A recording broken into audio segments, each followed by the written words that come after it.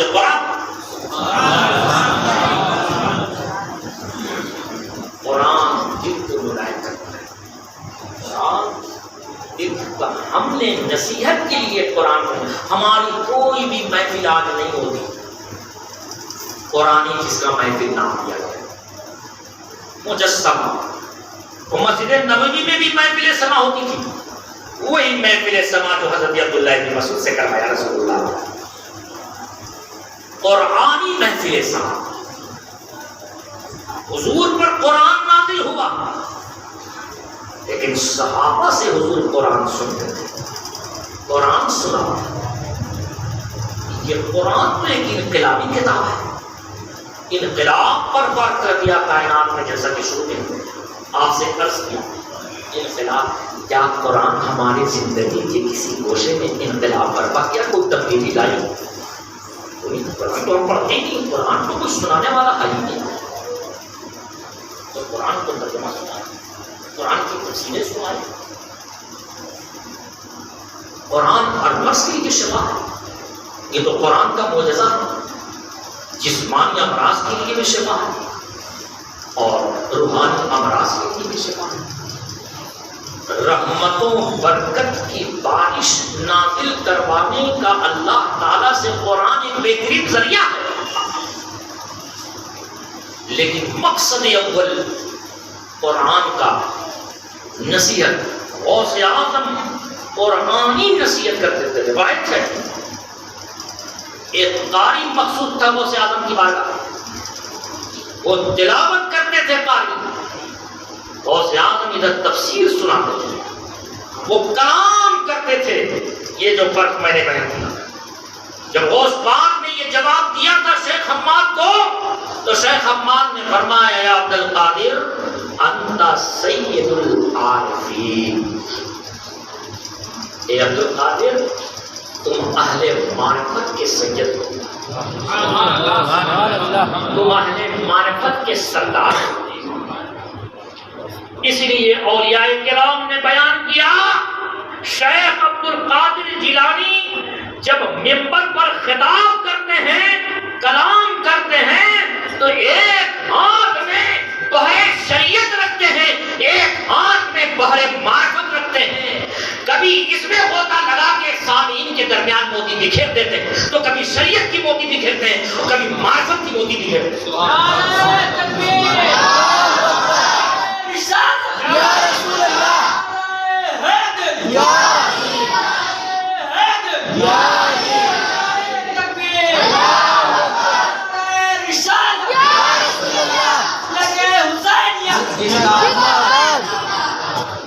اسی لیے غوث اعظم پر سیرت کی، آپ کی سیرت پر جو کتاب عربی میں لکھی گئی، غوث اعظم کے گفتگو اور خطاب کو یقرر سے نہیں تعبیر کی گئی، یعنی اولیاء کرام نے یہ بیان نہیں کیا کہ شیخ عبد القادر جیلانی تقریر کرتے تھے۔ عربی کا لفظ وہاں استعمال کیا، یتکلم الشیخ عبد القادر الجیلانی، لفظ یتکلم کلام کا لفظ وہاں استعمال ہوا، اس لیے کہ غوث اعظم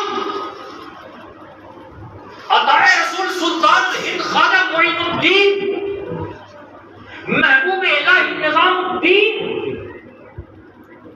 تقریر نہیں کرتے تھے، کلام کرتے تھے۔ قرآن خدا کا کلام ہے۔ قرآن کو کیا کہا گیا؟ کلام اللہ، کتاب اللہ نہیں کہا گیا۔ وہ تو ہم نے سمجھانے کے لیے لفظ خطبہ استعمال کیا تھا، لیکن قرآن کو کیا کہا گیا ہے؟ کلام اللہ۔ بولیے غوث اعظم کا وہ جواب کیسا تھا؟ کہاں سے نکالا وہ؟ غوث اعظم سمجھ رہے تھے استاد کیا پوچھ رہا ہے، اور جب شاگرد نے جواب دیا تو استاد سمجھ گیا کہ جہاں سے پوچھا تھا عبد القادر نے وہیں سے جواب دیا۔ تو غوث اعظم کلام کرتے تھے۔ کیا ہوتا تھا؟ محفل سما وہاں نہیں ہوتا تھا، لیکن قرآن محفل سما، قرآن کی تفسیر۔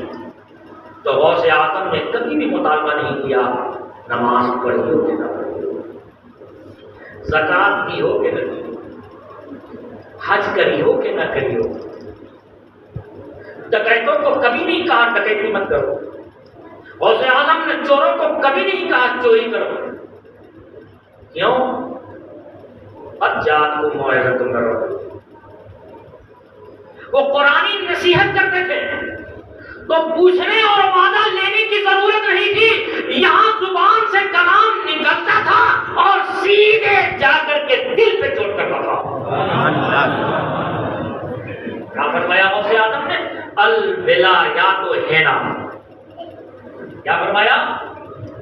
عبد القادر وعدہ بھائی نہیں کرتا، الولایات ہینا، ساری ولایتیں یہاں ہیں۔ کہاں؟ عبد القادر کی خانقاہ۔ کسیاب متعلقۃ ایھا شیط المصطفیٰ علیکم بسلام۔ اے بندے خدا، ولایت عبد القادر کی خانقاہ میں ایسی ڈری ہوئی ہے جیسے تمہارے گھروں میں الگنی پہ کپڑے ٹنگے رہتے ہیں، جس کا جی چاہے آئے پہنے اور جائے۔ ہمیں کہنا پڑتا ہے، ہمیں دلیل دینی پڑتی ہے، وعدہ لینا پڑتا ہے، دل میں کچھ اور ہے۔ اللہ کے رسول نے کیا فرمایا؟ القرآن حجت لک او علیک۔ یہ قرآن یا تو تمہارے لیے دلیل ہے یا تم کو دلیل ہے۔ کیا مطلب؟ یہ قرآن یا تو قیامت کے دن تمہاری سفارش کرے گا او علیک، یا قرآن تمہارے خلاف گواہی دے گا۔ کیا مطلب؟ جب قرآن کو پڑھو گے اس لیے کہ مخلوق ہمیں قاری کہے، جب تقریر کرو گے اس لیے کہ مخلوق ہمیں مقرر کہے، سکتہ لکھاوے، تاریخ لکھواوے۔ اتنا ڈائلوگ دیا ہم نے تقریر میں، اتنا افسانہ نگاری کیا، ضعیف اتنی روایتیں بیان کیا عوام کے مطابق کہ سکتہ لکھانے لگا۔ سکتہ قیامت کے دن 3 لوگوں سے سب سے پہلے اللہ حساب ہے۔ وہ سب سے بڑا عالم جس کو اللہ نے علم دیا اور اس نے علم کو پھیلایا تاکہ عالم کہا جائے۔ قیامت میں خدا اس عالم سے پوچھے گا، عالم اس کا مولا ہمیں تیرے لیے تعلیم میں پھیلایا، اتنے کو فائدہ دیا ہمیں۔ خدا فرمائے کذبت، جھوٹا، تو نے علم اس لیے پھیلایا تھا تاکہ تیرا سکتہ نکلوایا جائے، تو نے تقریر جمانے کے لیے نہیں سکی تھی، تو نے اس لیے علم پھیلایا تھا تاکہ عالم کہا جائے، قد قیل کہا جا چکا، یہاں کچھ بھی نہیں کرے۔ اور ایک وہ دھنی سیٹھ سے اللہ پوچھے گا اتنا مال دیا کیا کیا؟ کہے گا مولا تیری راہ میں خوب لٹایا، اتنے لوگوں کو کھلایا، اتنے لوگ لنگوں کو پہنایا، اتنے بھوکوں کو کھلایا۔ اللہ فرمائے گا کذب تھا، جھوٹا، تو نے کھلایا اس لیے تاکہ سماج تجھے سچ بولے۔ تقدیر کہا جا چکا، یہاں کچھ بھی نہیں کرا۔ اور تیسرے نمبر اس شہید سے پوچھے گا جو بظاہر اسلام کے لیے جنگ کرتا ہوا مارا گیا، خدا پوچھے گا تو نے کیا کیا؟ کہا مولا تیری راہ میں شہید ہو گیا، کیا کر رہا ہے؟ اللہ فرمائے گا میری راہ میں میلا، تو نے قتال جہاد اس لیے کیا تاکہ جری اور بہادر کہا جائے، تبدیل کہا جا چکا دنیا میں، یہاں کچھ بھی نہیں۔ اے فرشتوں، ان تیروں کو بندے گھسیٹتے ہوئے جہنم میں ڈالو۔ ہم تقریر کرتے ہیں، مسلمانوں کے دل سخت ہوتے چلے جا رہے ہیں، نیت کے ساتھ ان اولیاء کرام کے قدموں سے نکل جاؤ۔ انہوں نے جو کچھ کیا وہ خدا کے لیے کیا، اس لیے اللہ نے کیا مرتبہ عنایت فرمایا۔ اب غوث پاک کو کہنے کی ضرورت نہیں، چور آ رہا ہے، وقت کا ولی بن کر جاؤ، ڈکیت آ رہا ہے، توبہ کرتا ہوا جاؤ۔ ہم تقریر کرتے ہیں، وہ کلام کرتے تھے، کلام اللہ کرتا ہے۔ یا ایھا الناس قد جاءتکم موعظۃ من ربکم، اے لوگو یہ قرآن تمہارے رب کی طرف سے واعظ ہے، اور واعظ اسے کہتے ہیں جو دل کو نرم کرے، دل کو ملائم کرے۔ اور جب انسان کا دل سخت ہو جاتا ہے، یہ دنیا، حب دنیا، حب مال، الہاکم التکاثر حتی زرتم المقابر، یہ شہرت کی خواہش تمہارے دل میں، یہ مال و دولت کی بہتات کی خواہش تمہیں خدا کی بندگی سے باقی کر رکھا ہے، حتی زرتم المقابر، یہاں تک کہ قبر میں تم چلے جاتے ہو، کوئی چیز حاصل نہیں،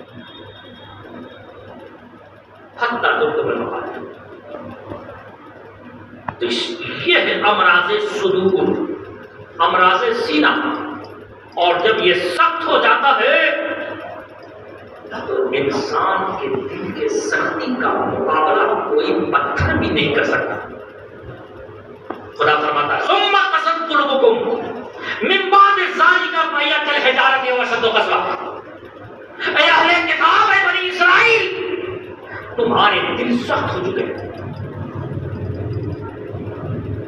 فہی کالحجارۃ، پتھر کی طرح، او اشد قسوۃ، یا پتھر سے بھی زیادہ سخت۔ ارے پتھر پہ تو کبھی موسیٰ کی لاٹھی پڑتی ہے تو پھوٹ پڑتا ہے، ہزاروں انبیاء تمہارے درمیان آئے، تمہارا دل نرم نہیں ہوا۔ یہ انسان کا دل سخت ہے، قرآن اسے ملائم کرتا ہے، لیکن وہ مسنون محفل سما جب ہم منعقد کریں تب نا، قرآن کو سامنے رکھیں، قرآن کی آیتیں پڑھ پڑھ کے مسلمانوں کو سنائیں اللہ کے رسول نے کیا کیا۔ اے سنت تو وہی ہے، ہم نے تو سنت کو چھوڑا۔ قرآن کہتا ہے یتلو علیہم آیاتہ، اے لوگوں یہ جو نبی ہے یہ خدا کی آیتیں پڑھ پڑھ کے سناتا ہے، یتلو علیہم آیاتہ، کتاب و حکمت کی تعلیم دیتا ہے، ویزکیہم، تمہارے دلوں کی صفائی کرنا ہے۔ تو اگر ہم قرآن کی محفل سجائیں، انشاءاللہ آئندہ سفر میں ہم قرآن آگے رکھ کر قرآنی محفل سما قائم کریں، اگر اللہ نے توفیق بخشی تو، اور اللہ سے دعا ہے کہ اللہ تعالیٰ ہمیں توفیق بخشے، اور یہ جب قرآنی محفل سجتی ہے زمین پر، فرش پر، تو اس ذکر کو سننے آسمان سے وہ فرشتے آتے ہیں جو زمین پر فرشتہ کبھی نہیں آتا ہے۔ میں نہیں کر رہا اس میں صحابی رات، حضرت ابو سعید خدری جلیل القدر صحابی رسول ہے، حضرت اسید بن حذیر سے روایت کرتے ہیں، تہجد کے وقت قرآن کی تلاوت فرما رہے ہیں، پاس میں گھوڑا بندھا ہوا تھا اور ایک طرف ان کا بیٹا سو رہا تھا، اچانک گھوڑا بھٹکنے لگا، حضرت حسین بن حسین نے قرآن کی تلاوت روک دی، گھوڑا بھی شانت ہو گیا۔ پھر جب قرآن کی تلاوت شروع کی پھر گھوڑا بھی دکھنے لگا، پھر قرآن کی تلاوت بند کر دی، پھر جب تلاوت شروع کی پھر گھوڑا بھی دکھنے لگا۔ حضرت حسین بن حذیر، یہ مشکات میں بھی ہے حدیث اور یہ حدیث بخاری شریف میں بھی ہے۔ حضرت حسین بن حذیر اٹھے اور چاہا کہ اپنے بیٹے کو گھوڑے کے قریب سے لگا دے، بلک رہا ہے پتہ نہیں راؤنڈ ڈالے، بیٹا بھی سو رہا۔ حضرت حسین بن حذیر فرماتا میں اٹھا اور اپنے بیٹے کو گھوڑے سے دور لے جا کر لٹا اور لٹا کر اچانک نگاہ پڑی آسمان کی طرف تو دیکھا کہ نورانی شامیانہ کھینچا ہوا، اس میں نورانی چراغ کی طرح چراغ جل رہے ہیں۔ ایک نئی بات آپ نے دیکھا، فجر کا وقت ہوا، نماز فجر کے بعد اللہ کے رسول کچھ دیر تشریف رکھتے تھے، اس صحابہ کرام سے کچھ باتیں کچھ گفتگو ہوتی تھی۔ اللہ کے رسول پوچھتے تھے، کسی صحابی سے پوچھتے تھے بولو رات کیسی گزری، کوئی صحابی کوئی خواب دیکھے ہوئے ہوتے تھے تو رسول اللہ سے بیان کرتے تھے تو اللہ کے رسول کی تعبیر بیان فرماتے تھے۔ ان سب گفتگو کے لیے فجر بعد اللہ کے رسول مسجد نبوی میں تھوڑی دیر تشریف رکھتے تھے۔ تو سید بن حذیر جب فجر بعد اللہ بارگاہ رسالت میں حاضر ہوئے تو فرمایا یا رسول اللہ رات کا ماجرا یہ ہے، تلاوت کر رہے تھے، گھوڑا بھی لگ رہا تھا، پاس میں میرا بچہ سو رہا تھا، ہم نے جا بچے کو ڈھونڈ کر دوسری جگہ جا کے لٹایا اور میری اچانک آسمان کی طرف نگاہ پڑی ہوئی، یا رسول اللہ میں نے دیکھا ایک نورانی شامیانہ کھینچی ہوئی تنی ہوئی ہے اور اس شامیانے میں کچھ چراغ جیسے چراغ جل رہے ہیں۔ شارحین فرماتے ہیں کہ یہ ماجرا تو قرآن کی تلاوت جو بھی کرتا ہے سب کے ساتھ ہوتا ہے لیکن نظر نہیں آتا ہے۔ یہ رسول اللہ کے وجود کی برکت کہ اس دن حسین بن حذیر کو نظر آیا، رسول کی وجود کی برکت سے اللہ نے اس دن حجاب اٹھا دیا، قرآن کی تلاوت کی برکت دکھانے کے لیے، نورانیت دکھانے کے لیے۔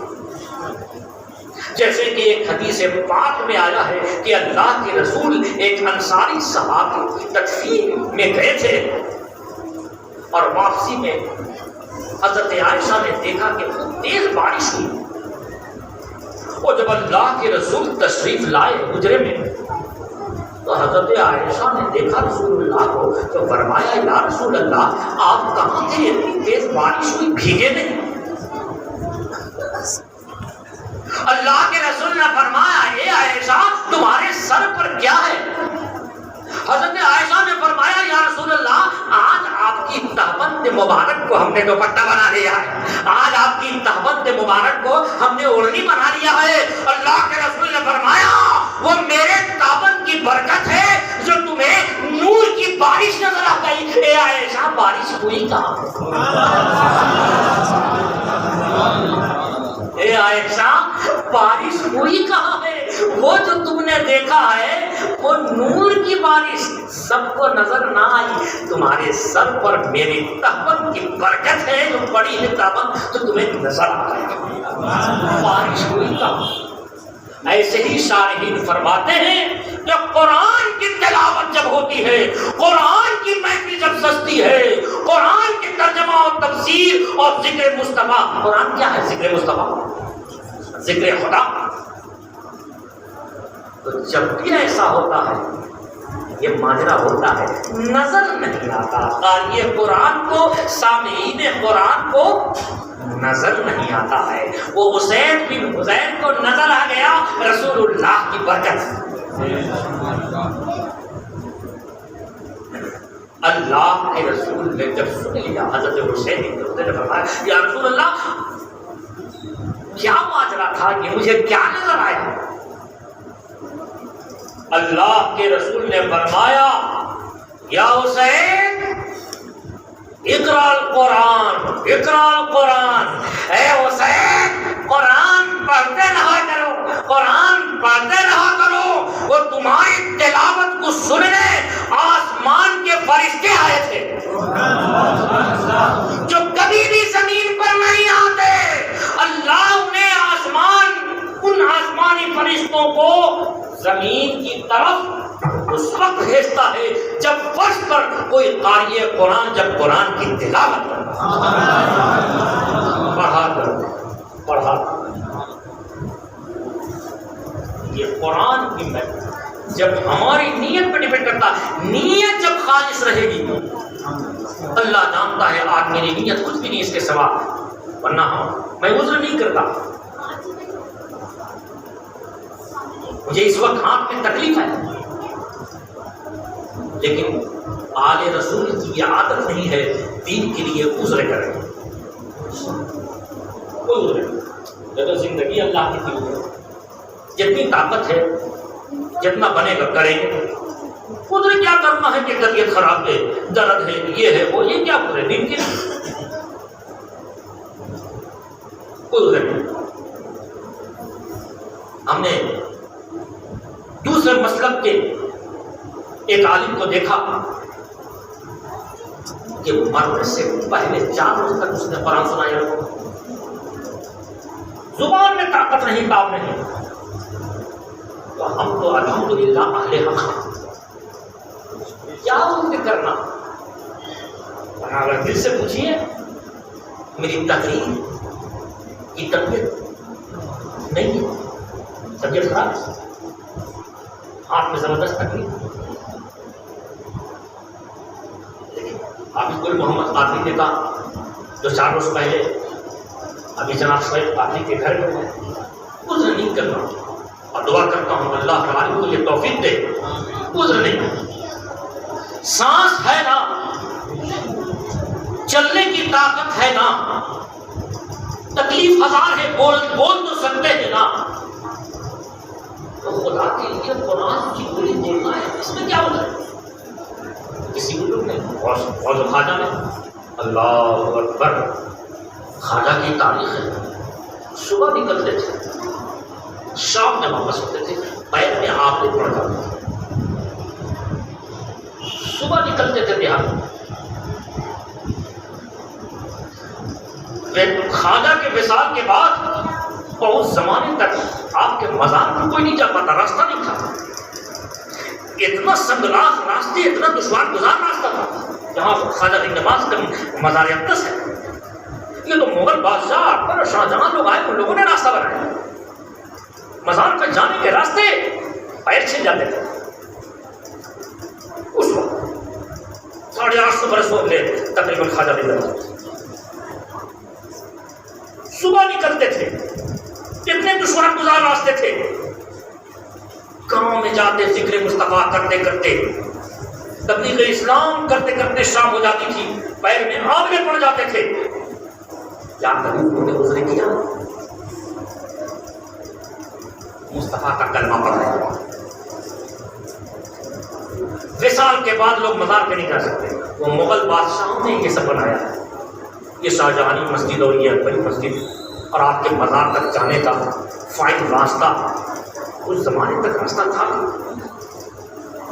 کبھی بھی عذر کیا۔ اس لیے سچے رسول اللہ کے نائب، رسول اللہ کے وارث، رسول اللہ کے جانشین سرکار بغداد، سرکار اجمیر، سرکار دلی محبوب الہی، صادق دیا، مخدوم کے چھوچا، مجدد اعظم امام احمد رضا ہے، فاقہ کیا دین کی خدمت میں چھوڑا، کوئی عذر نہیں، اسی نقش قدم کوئی اپنا سیرت کا مطالعہ نہیں کرتا، کبھی ایسا بھی ہوا ہے کہ گھر میں چولہا نہیں جلا لیکن نعت مصطفیٰ ذکر مصطفیٰ ہو رہا. ہم تو کچھ نہیں ہے لیکن کچھ بھی جو بھی اللہ توفیق دے دے یہ قرآن کی محفل یہ ذکر مصطفیٰ کی محفل میں اگر کوئی نہیں آتا تو وہ یہ نہ سمجھے کہ میں نہیں گیا بلکہ وہ یہ سمجھے کہ میں بلایا نہیں گیا. کون دیتا ہے دینے کو منہ چاہیے دینے والا ہے سچا ہمارا. یہ توفیق خیر نبی کی روحانی توجہ سے ملتی ہے. سبحان اللہ. توفیق خدا دینے والا ہے لیکن اس کے محبوب کی روحانی توجہ سے ملتا ہے. اسی لیے فرمایا کون دیتا ہے دینے کو منہ چاہیے دینے والا ہے سچا ہمارا. یہ نبی کا بلاہٹ نبی کی دعوت جسے قلب سے ٹکراتی ہے وہ اس محفل قرآنی میں آتا ہے. جسے روحانی بلاوا نہیں ہوتا وہ نہیں آتا. تو یہ قرآنی محفل کہنے کا منشا یہ ہے اپنے بچوں کو صرف حافظ بنا کر نہ چھوڑیے بلکہ اتنا پڑھوا دیجیے 7 سال تک اگر عالم نہیں بنانا ہے تو کم سے کم عالم کورس 4 سال تک پڑھا دیجیے. اگر عالم کورس کسی بچے نے 4 سال بھی پڑھ لیا قرآن سمجھ جائے گا. 4 سال کم ہم لیکن 4 سال سے کم نہیں. 4 سال میں مدرسوں میں کم از کم اتنا گرامر پڑھا دیا جاتا ہے کہ اگر وہ اسٹڈی اور مطالعہ کرے گا بچہ تو قرآن سمجھ جائے گا قرآن کا ربط سمجھ جائے گا قرآن کا رب. آج قرآن پر کتنی سیدھا کشی ہو رہی ہے. سوشل میڈیا کا زمانہ ہے آپ سنتے ہوں گے. اب بتائیے وہ ایک وسیم رضوی نے کیا کیا کہا. ہم نے بھی سوشل میڈیا سنا افسوس آتا ہے. اس نے حضرت ابو بکر پر بلیم کیا. اس نے حضرت عثمان غنی رضی اللہ تعالیٰ عنہما پر بلیم کیا کہ انہوں نے قرآن کو جمع کیا وہ ہیرا پھیری کیا معاذ اللہ کیا. سنا ہوگا آپ لوگوں نے بھی. میں نے اس کا صحیح جواب نہیں سنا کہ کسی نے دیا ہوگا. میری جہاں تک بساط ہے ہم نے اپنی بات کو وہاں تک پہنچا دیا ہے. یہ غلط ہے کہ قرآن کو صدیق اکبر نے جمع کیا. یہ بات درست نہیں ہے کہ حضرت عثمان غنی نے قرآن کو جمع کیا. یہ بات درست نہیں. قرآن کو خود رسول اللہ نے جمع کیا ہے. اپنی حیات ظاہری میں میرے پاس قرآن کی دلیل ہے. میں بھی قرآن کی دلیل دیتا ہوں. قرآن کس نے جمع کیا؟ اللہ نے جمع کیا اپنے محبوب سے کروایا. لوگوں کو یہ آیت تو بہت یاد ہے اِنَّا نَحْنُ نَزَّلْنَا الذِّكْرَ وَإِنَّا لَهُ لَحَافِظُونَ. بے شک قرآن کو ہم نے نازل کیا ہے اور قرآن کی حفاظت ہم ہی کریں. یہ خدا فرماتا ہے. لیکن ایک اور آیت ہے سورہ قیامہ میں اللہ فرماتا ہے اِنَّا عَلَيْنَا جَمْعَهُ وَقُرْآنَ. اے محبوب قرآن کو جمع کرنا میرے ذمہ ہے. وَقُرْآنَ اور پڑھوانا اے محبوب میرے ذمہ ہے. اس سے پہلے کیا فرمایا لا تحرک به لسانک لتعجل به. اے محبوب قرآن پڑھنے میں جلدی مت کیجیے. جب قرآن نازل ہوتا تھا تو اللہ کے رسول تیزی سے اپنے زبان اقدس کو چلاتے تھے اور یہ چاہتے تھے کہ جلدی سے قرآن کو ہم حفظ کر لیں یاد کر لیں. اللہ فرماتا ہے لا تحرک به لسانک لتعجل به.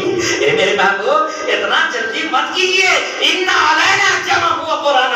بے شک اس قرآن کو آپ کے سینے میں جمع کرنا اور پڑھوانا میرا جمع کا لفظ ہے۔ ابو وسیم رضوی قذاب جھوٹا کیسے کہتا ہے کہ ابو بکر نے جمع کیا قرآن؟ وہ کیسے کہتا ہے حضرت عثمان غنی نے قرآن جمع کیا؟ نہیں، بخاری و مسلم میں حدیث ہے۔ ارے یہ جو سورت کی ترتیب ہے، پہلے کیا ہے الحمدللہ، اس کے بعد پھر کیا ہے سورہ بقرہ ہے، کیا نزول کی ترتیب بھی نہیں ہے؟ نہیں، یہ سورتوں کی ترتیب کس نے دیا ہے؟ بخاری و مسلم کی حدیث ہے۔ حضرت جبرائیل جب آیت لے کر نازل ہوتے تھے تو رسول اللہ کو بتا دیتے تھے، اے محمد یہ آیت کو فلاں سورت کے فلانی آیت کے بعد جوڑ دیجیے۔ اسی لیے جو میں نے کہا شروع میں، اقرا بسم ربک الذی جب پہلے نازل ہوئی تو صرف 5 آیت نازل ہوئی، اس کے بعد مدثر کی آیتیں نازل ہوئی، اس کے بعد سورہ قلم کی آیتیں نازل ہوئی، لیکن رسول اللہ نے وہ اقرا کے 5 آیت کے بعد نہ کچھ آیت سورہ مدثر کی آیت کو جوڑا، نہ سورہ قلم کی آیت کو جوڑا، جس کو جوڑا کلا ان الانسان لیطغی۔ اس لیے کہ قرآن رسول اللہ کے نازل ہو رہا تھا، وہ رسول کو معلوم تھا کون آیت کس سے جڑے گی، کس آیت کا کس سے رابطہ ہے۔ اگر میں ابھی رابطہ بتاؤں صرف تو پوری رات ختم ہو جائے گی، اس لیے اس کو میں چھوڑ رہا ہوں۔ ایک آیت کا دوسری آیت سے، ایک سورت کا دوسری سورت سے اگر صرف میں رابطہ بتاؤں، ترجمہ تفسیر نہ کروں، پوری رات ختم ہو جائے گی۔ وہ رسول جانتا ہے۔ حدیث میں آیا حضرت جبرائیل بتا دیتے تھے، اے محبوب اس آیت کو فلاں آیت کے بعد جوڑ دیجیے۔ قرآن کی ترتیب ہر آیت کی ترتیب 23 سال میں نازل ہوا، ایک آیت کبھی نازل ہوئی، ایک آیت 2 سال کے بعد نازل ہوئی۔ تو قرآن کے رب کو، آیتوں کے رب کو، سورتوں کے رب کو کون جانے گا؟ جس پر قرآن نازل ہو رہا ہے۔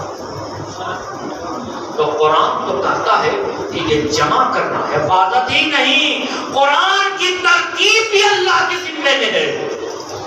قرآن اور سورتوں اور آیتوں کی ترتیب اللہ نے رسول اللہ سے دلوایا ہے۔ وہ قذاب یا تو تاریخ پڑھ کے تاریخ نہ سمجھا، یا قذاب جھوٹا بنا سکتا۔ تو صدیق اکبر نے کیا کیا وہ میں بتا دیتا ہوں، اتنا یاد رکھیے، قرآن کی آیتوں کی ترتیب خود رسول اللہ نے دلوایا ہے، سورتوں کی ترتیب خود رسول اللہ نے دلوایا ہے۔ کائنات کے ہر مذہب والوں کا یہ کہنا ہے، وہ جانتے ہیں، مانتے ہیں کہ یہ قرآن وہی قرآن ہے جو محمد نے اپنی امت کو دیا ہے۔ کسی کتاب کے بارے میں کسی بھی، یہ انجیل ہے، زبور ہے، توریت ہے، یہودی نصرانی کا دعویٰ نہیں ہے، یہ انجیل وہی ہے جو حضرت عیسیٰ پہ نازل ہوئی، ان کا دعویٰ نہیں ہے۔ ہمارا دعویٰ ہے کہ یہ قرآن وہی قرآن ہے جو محمد عربی صلی اللہ علیہ وسلم پر نازل ہوا۔ اس بات کے غیر بھی معترف ہے، کوئی شرشہ نہیں ہوگا۔ صدیق اکبر نے اتنا کام کیا ہے کہ جو صحابہ کرام نے اونٹ کے شانے کی ہڈیوں پہ قرآن لکھا ہوا رکھا تھا، یا بکری کے، یا وہ سفید پتھر مکے میں ہوتا تھا، اس پہ ان سب کو اکٹھا کروا دیا۔ جو مختلف صحابہ کرام کے پاس تھا اس کو ایک صحیفہ میں اکٹھا کروا دیا، ایک صحیفہ۔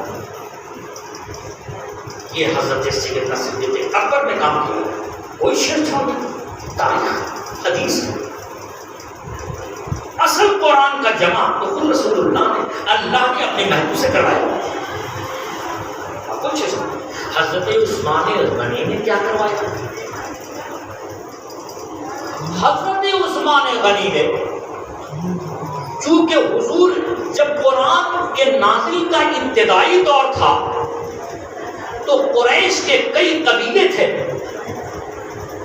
اور ان قبیلوں کا لب و لہجہ میں کچھ فرق تھا، جیسے ہماری اردو میں فرق تھا۔ یو پی والے کی اردو بولنے کا لب و لہجہ انداز کچھ اور ہے، ایم پی والے مسلمانوں اور ایم پی والے لوگوں کی اردو بولنے کا لب و لہجہ کچھ اور ہے، فرق ہے، اردو ہی بولتے ہیں لیکن فرق ہے۔ ایسا ہی قریش کے جو مختلف قبیلے تھے ان میں بھی فرق تھا، تو حضور نے اجازت دی تھی کہ اپنے اپنے لب و لہجے میں قرآن پڑھ لیا کرو، اس سے معنی میں کوئی تبدیل۔ سیدنا عثمان غنی نے فقط اتنا کام فرمایا ہے کہ یہ جو مختلف قبیلے کے انداز میں قرآن جو لکھا ہوا تھا ان مختلف لکھنے کے انداز کو ختم کر کے قریش کی لغت پر قرآن لکھوا دیا، اتنا کام کیا۔ ایک ہلکا سا مثال دے کر اپنے تقریر کو ختم کرتا ہوں۔ قرآن کے تیسرے پارے میں لفظ تابوت آیا ہے، تابوت، تو دو طریقے سے عربی میں تابوت لکھا جاتا ہے، تا بے واپس اور لمبی والی تیل۔ ایک طریقہ یہ تھا، اور تیل زبر تا بے واپس اور گول والی تیل، یہ دونوں طریقے سے عرب میں لفظ تابوت لکھا جاتا تھا۔ پڑھنے میں فرق تھا، جو گول والی تیل لکھتے تھے وہ جب تابوت پر سانس توڑتے تھے تو تابوت ہے آخر میں ہے پڑھتے، اور جو کھینچ کے لمبی والی تا لکھتے تھے وہ جب تابوت پر سانس توڑتے تھے تو پڑھتے تھے تابوت۔ لکھنے میں فرق، پڑھنے میں حالت وقت میں فرق، لیکن معنی میں کوئی فرق نہیں۔ جو گول والی تے لکھتا تھا اس کے یہاں بھی تابوت کا معنی لکڑی کا صندوق، اور جو لمبی تے والے سے لکھتا تھا تابوت اس کے یہاں بھی تابوت کا معنی لکڑی کا صندوق۔ حضور نے اجازت دے دی تھی یا تا کھینچ کے لکھو یا گول تا لکھو، پڑھنے میں چاہے آخر میں ہاں کے ساتھ تابوت پڑھو یا تابوت پڑھو، اجازت ہے میری طرف، معنی میں کوئی فرق نہیں۔ حضرت عثمان غنی نے کیا فرمایا؟ یہ لمبی والی تال قبیلے قریش لکھا کرتے تھے، تو چونکہ قرآن جو نازل ہوا ہے وہ قریش کی زبان میں نازل ہوا ہے۔ حضرت عثمان غنی نے فرمایا کہ قریش جیسے پڑھتے تھے اور قریش جیسے لکھتے تھے قرآن میں تابوت ویسے ہی لکھ دو، یعنی کون والی؟ لمبی تال۔ اب قرآن کے تیسرے پارے کی آخری صفحہ کو اٹھائیے، ان یأتیکم التابوت جو لکھا ہوا ہے وہ لمبی والی تے لکھا ہوا ہے۔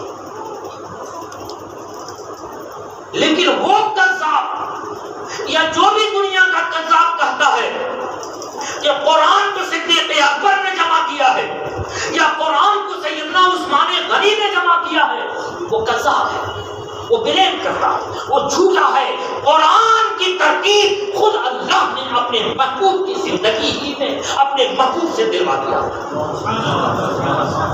وہ چاہے ہے صدیق اکبر کو نہیں، محمد رسول اللہ کو کہا، جھوٹا ہے، وہ کذاب ہے۔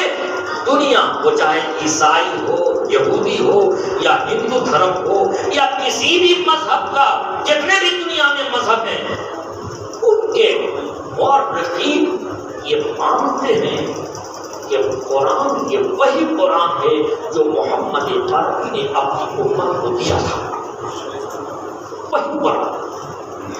آگے حدیث میں تو اتنا بھی آیا ہے کہ یہ جو ہمارے سامنے قرآن رکھا جسے ہم پڑھتے ہیں، الحمدللہ کے بعد سورہ بقرہ کے بعد الف لام میم یعنی سورہ آل عمران، سورہ نساء، لوح محفوظ میں بھی رکھی ہے۔ یہ قرآن جس ترتیب سے میرے سامنے ہے، یہی قرآن کی ترتیب لوح محفوظ میں بھی ہے۔ ہم قرآن پڑھنے اور سننے کی جو کوشش کریں، اللہ تعالیٰ ہم لوگوں کے دل میں یہ طلب پیدا کرے۔ ایسے عالموں کو ڈھونڈیں جو قرآن کی آیتیں پڑھ پڑھ کے سناؤ، امنگ پیدا کرے۔ اللہ تعالیٰ ہم دعا کرتے ہیں کہ آج جن بچوں نے قرآن کا نازلہ ختم کیا ہے، ہم تہہ دل سے اللہ کی بارگاہ میں اس کے پیارے نبی کے وسیلے سے دعا کرتے ہیں، اللہ تعالیٰ ان بچوں کو اتنی توفیق دے دے کہ کم سے کم اگر 7-8 سال نہیں تو کم سے کم عالم کورس 4 سال پڑھ لیں۔ اللہ انہیں توفیق دے، ان کے ماں باپ کو یہ جذبہ، یہ امت عطا فرمائے۔ اگر 4 سال میں آپ نے اپنے کسی بچے کو پڑھا دیا تو اپنے خاندان میں وہ قرآن کو سمجھائے، بشرطے کہ صحیح طریقے سے، یعنی صرف گھنٹی اور کھانا پوری نہ کی گئی۔ ایسے عالم کے حوالے کیجئے جو اس بچے کو اس لائق بنا دے۔ ایسا نہیں، ایسا تو پھر آج کل تو عالم بہت سے کہتے ہیں، عالم بہت سے کہتے ہیں، لیکن صحیح معنوں میں اعلیٰ حضرت نے جو عالم کی تعریف کی ہے وہ پریبھاشا اکثر عالموں کے ساتھ نہیں آتا ہے۔ اعلیٰ حضرت نے عالم کی تعریف کی ہے، عالم وہ ہے جو اللہ کی ذات و صفات کے عقائد کو جانتا ہو اور اپنے ضرورت کے مسئلے خود فقہ کی کتابوں سے نکال لیتا ہے۔ اعلیٰ حضرت کی اس تعریف پر جو عالم اگر صادق آتا ہو تو ٹھیک ہے، عالم ہے، اور اگر نہیں ہے، بڑے افسوس سے میں آپ کے سامنے عرض کروں، اگر اس وقت میں اپنے کسی بھائی کو کہوں کہ ساتوں کلمہ پڑھ کے سناؤ، مسلمانوں کو نہیں آتا۔ ساتوں کلمہ اگر میں کسی بزرگ سے بھی سنوں، بولیے کلمہ نہیں آتا، جس کو پڑھ کے ہم ایمان والے ہو گئے۔ سوشل میڈیا کا زمانہ ہے، یوٹیوب پر جائیے، کلمہ لکھیے، یوٹیوب پر کلمہ دیکھیے، اس میں کلمہ بھی ہے، کلمہ کا ترجمہ بھی ہے، ہندی میں بھی ہے، انگریزی میں بھی ہے، اردو میں بھی ہے۔ ساتوں کلمہ کو پہلے یاد کیجیے۔ اور افسوس کہ اگر کسی عالم سے بھی آپ پوچھ لیجیے کہ ہم کو ساتوں کلمہ پڑھ کے سنائیے، شاید وہ سنا سکے۔ میں ابھی پوچھوں کسی بھائی سے 5واں کلمہ پڑھ کے سناؤ، ایمان مجمل سناؤ، نہیں یاد۔ یہ بنیادی چیز ہے۔ ساتوں کلمہ ہر مسلمان اگر نہیں یاد ہے، اگر شرم آتی ہے تو پھر خود نیٹ پر جائے۔ اللہ والوں نے ایسے ایسے اللہ نے پیدا کیے ہیں لوگوں کو، سب انہوں نے نیٹ پہ ڈال رکھا۔ حجرے میں بیٹھ کر کے نیٹ پر نکالیے اور کلمہ یاد کیجیے، کلمہ کا ترجمہ بھی سن لیجیے۔ شرم آتی ہے، ساتوں کلمہ نہیں جاتا۔ جو عالم کہلاتے ہیں انہیں نہیں کلمہ یاد۔ لا الہ الا اللہ محمد رسول اللہ۔ افسوس کی بات تو یہ ہے کہ شاید پہلا کلمہ کو پڑھتا ہے۔ بولیے لا الہ الا اللہ محمد رسول اللہ، کیا معمولی ہے؟ اس کی معمولی فضیلت آئی ہے؟ ارے جس گھر میں روزانہ کلمہ توحید کا ضرب لگایا جاتا ہو، شیطان اس گھر میں بھٹک نہیں سکتا۔ زمین پر جب کوئی مسلمان کلمہ توحید پڑھتا ہے، عرش کا پایا ہل جاتا ہے۔ کلمہ توحید کی ہے بس، یہ کلمہ توحید کی تاثیر۔ بولی میں نے شروع میں کہا کہ رسول اللہ نے صرف کلمہ توحید سنایا تھا، 10 سال تک رسول اللہ پہ ظلم ڈھائے گا۔ قریش نے کتنا کچھ سمجھا کلمہ توحید سے۔ دوسرا کلمہ اگر پوچھو، بچے کو نہیں آتا، بڑوں کو نہیں آتا، بھائیوں کو نہیں آتا۔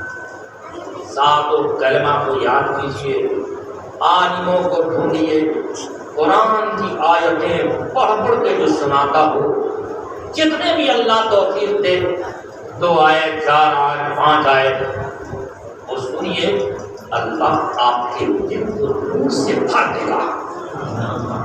اے اللہ جن بچوں نے تیرے کلام الہی کا نازلہ دور آج ختم کیا ہے، اے اللہ ان بچوں کے دلوں کو نور قرآن سے بھر دے، ان کے ماں باپ کے دلوں کو نور قرآن سے بھر دے، اور اے اللہ ہر مسلمان کے دل کو نور قرآن سے بھر دے۔